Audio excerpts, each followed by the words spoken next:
questions et observations? Bruno Saint-Hubert. Merci, Monsieur le Président. J'aimerais remercier ma collègue pour son discours pertinent et j'aimerais vous signaler que je fais partie du même comité que ma collègue qui vient faire son discours.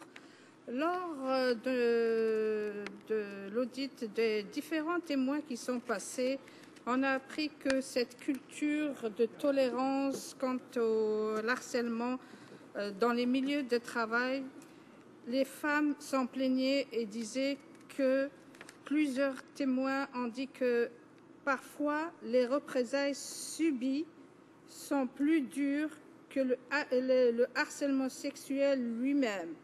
Et ils nous ont fourni des exemples de représailles auxquelles elles s'exposent lorsque les personnes signalent de telles situations.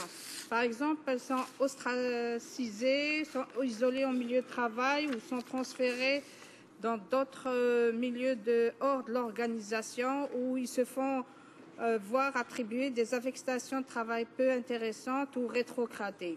J'aimerais poser la question pour ma collègue. Est-ce qu'il n'est pas temps que le gouvernement ait un leadership et prend des actions concrètes pour éradiquer cette culture au moment où on essaie d'encourager les femmes à aller dans des postes décisionnels?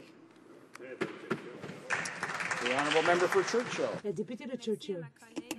C'est un plaisir de pouvoir travailler avec elle ainsi que les membres qui étaient sur le comité lorsqu'on a fait cette étude. Elle a bien raison en disant qu'il faut qu'on ait du leadership du gouvernement fédéral pour qu'on puisse changer la culture et éradiquer le harcèlement sexuel. Et j'apprécie beaucoup qu'elle soulève un message qu'on a entendu pendant plusieurs occasions lors de notre étude, que les représailles sont encore pires. Et il faut apprendre des exemples où le gouvernement a mal dirigé les départements ont mal dirigé les cas de harcèlement sexuel. On a entendu qu'en fait, c'était ceux qui ont vécu le harcèlement qui ont été punis au lieu que ça soit fait, au lieu qu'on fait punir ceux qui ont fait le harcèlement. Ça fait pas de sens, Monsieur le Président, et c'est quelque chose qu'il faut changer. Évidemment, l'exemple de l'harcèlement dans la GRC, c'est un exemple choquant, la façon que ceux qui ont commis l'harcèlement sexuel pendant plusieurs occasions ont été simplement laissés aller chez eux pour quelques jours, peut-être on était